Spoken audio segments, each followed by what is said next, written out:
What's going on, everyone? It's Steven Like a Gamer, and I'm back with the contest slash question video that I said I was going to try to do for all my loyal subscribers who have been here. Yes, we hit the 500 mark probably, man, weeks ago now, but I just now, I had thought of this question about a week and a half ago, and I figured this would be the best way to put a contest around it. So this is what I'm going to do. I have a question here. You probably already saw the title of this video, and I'm going to answer it, you're going to answer it, and we'll get into the rules of everything about how this goes later on. But again, just thank you so much to everyone who's been subscribed to me. It's I don't know how many years it's been. I feel like this will be the third fall that I've been a part of here, so I want to say this will be like my third time trying to do a top 10 of the year or something. 7 years doing videos, but I've been a part of YouTube since the day it began, so just not with the channel that I've created.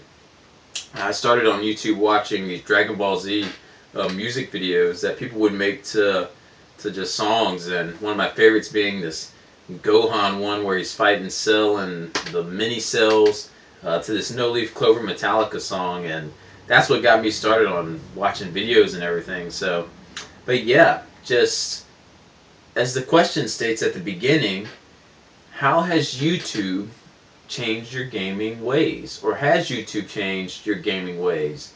And this is something that I was thinking about when I purchased Etrian Odyssey, because that being a game that I normally wouldn't have played back in the day, and that is a way that YouTube has changed me. But it's changed me in multiple ways. But the biggest thing would be YouTube has introduced me, and from watching its people who make videos in the gaming community, it's introduced me to other games that I just would not have paid any mind to, and I got a chance to play them. And the one that always jumps to mind is the E series. Now, I had never, ever heard of that series until watching Johnny Millennium's video on it, and it introduced me to one of my favorite franchises out there right now, or favorite games out there, the E series. It's one of my favorites. It's right up there in my top 5. So I just love that series of death now. YouTube brought that to me. I would not have Googled Ys or even known anything about Ys unless I would have watched that video. And that's not the only one. There's multiple ones.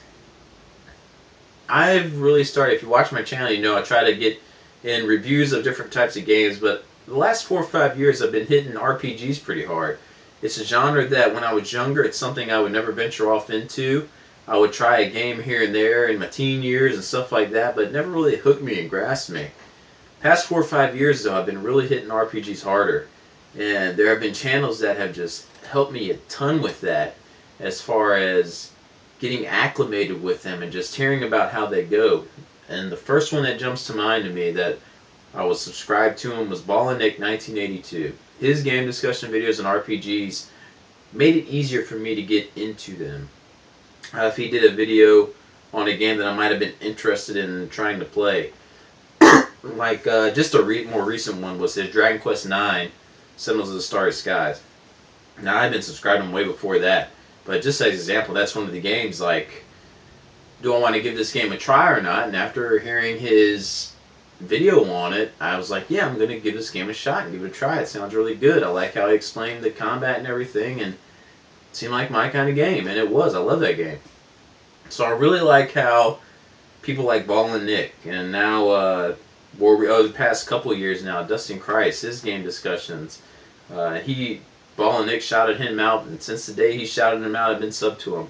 I think at that time he might have had only 70 or so subscribers, and now look where he's at. So just game discussions and stuff like that have really helped introduce me into games, and even Benzo from Ball and Nick, he has great ones too, of getting me more acclimated with games. I know Benzo's Dark Cloud discussions have really made that game sound like one I wanted to play, and that I already had those games beforehand, but they really make me want to play them, and they've introduced me to more games I never even knew about. And now that I've been into the RPG genre for a while now, I'm kind of getting where they are and knowing where to discover the new ones coming out and everything, but back then I had no idea. So I really appreciate YouTube and the gaming community introducing me to stuff I never would have played before. Now, a downside of YouTube and having a channel, at least for me, always coughing and phone calls in my videos. A downside to having a YouTube channel for me, or being involved in YouTube, has been me. I'm not normally one who just goes out and spends money on any game just to say, hey, I got Xenoblade, hey, I got it, just to wave it around and show it. It's because I genuinely wanted the game. I genuinely wanted the game to buy it, to play it, to keep it. I don't just buy things to show off and say I got it. Now, a bad thing that really happened this year was the worst, is I bought a bunch of new releases this year that I wanted to get. I wanted Batman Arkham Origins. I wanted Luigi's Mansion Dark Moon and stuff. I wanted all these games. But I would normally wait till they get really cheap before I buy them. I would wait till they get to the $20 mark or under, and I would buy them at that price point. I would not normally do $60 for full retail games like that. And a lot of them deserve it. Yes, Batman. That's the most recent one in my head. It's a fantastic game. I love it, and the developers deserve to have that $60. But me being a cheapo, I really don't want to pay that much money toward a game. Now I'm lucky and blessed enough to have a job, and my wife has a job where I can kind of afford to buy these new release games. But we're not rich by any means. But I mean, I can do that. But I'm a money savvy person who really likes to watch what he spends on stuff like that, and that's why I've gotten into that cheaper entertainment as comic books. I mean, that's a cheap hobby to get into, not like collecting games. So this year was really bad, but I feel obligated to buy these new releases just to put together a top 10 video for my channel at the end of the year, which is kind of insane. I spend all this money just to put together a video at the end of the year that I make no money or anything off of.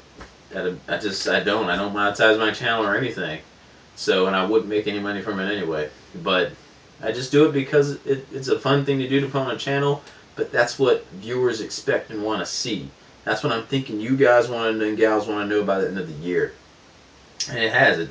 It's negatively affected my wallet. So that's one of the bad things of having a YouTube channel. Let me know. I mean, if you're the only one, you can answer. You can same way you can answer in the by responding to this with the contest. But that's one of the bad things YouTube has done for me personally.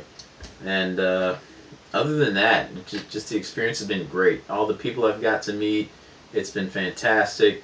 Developing these relationships with people, and just all the comments and reading them put a smile on my face. So I'm not normally one who asks like comment and like and everything, but I really do appreciate when I see comments and stuff out there, and I try to answer them as much as I can. So other than just it affecting my wallet with new releases like this year, it's been great. So that's something I need to try to monitor next year. But every new game that I bought, I've enjoyed and I've beaten. So that's been an awesome thing. And I would have gotten them eventually, just at a cheaper price point. I didn't buy a game that I knew I wasn't going to get. So, I let it burp again. Let's get into the contest details. How can you win a prize from the Laggy Gamer? Well, this is what you can do. Answer the question. How has YouTube changed your gaming ways? You can leave a comment in this video and you'll get an entry. But if you do a video about it, you'll get 3 entries. And I know you can't do video responses anymore, but just send me a message saying that, hey, I did a video to the question you asked. Just enter me in the contest. But please, I beg you, do not put in your video that this is for a contest. I know in this video I'm saying there's a contest going on, but I'm not titling it 500 subscriber contest. Because I want my subscribers who are here, even the last 10, 15 that came in, I want you guys to be a part of it too, because you're part of the 500. I don't want 50, 100 other people coming in here who just want to sub to get a prize to take anything away from y'all. So just please don't put that it's for a contest in the video. I just say you're answering a question from a fellow YouTuber. And like I said again, how has YouTube changed your gaming ways? As I move my hands everywhere. How has YouTube changed your gaming ways? Again, a comment will get you 1 entry, a video will get you 3, and the winner will get a $30 gift card at the beginning of the year, because there's a lot of holiday shopping to go on for my loved ones. Love you guys, but I love them more. A lot of shopping to do. So at the beginning of the year, you will get said gift card. It could be GameStop, it could be wherever you're from, it could be a Starbucks, a Barnes & Noble, I don't care. It could just be PayPal, 30 bucks to you. Just let me know what you want if you're the winner, and I'll be happy to do so. That's my gift to you guys, so whoever wins. I wish I could afford to give it something to everybody, but I'm not made of money like that. So, again, thanks again for watching. Thanks for being subscribed. I appreciate it. I hope I slightly informed you and slightly entertained you in some way from the time I've been doing videos on YouTube. So, thanks again. Night Gamer, lagging out.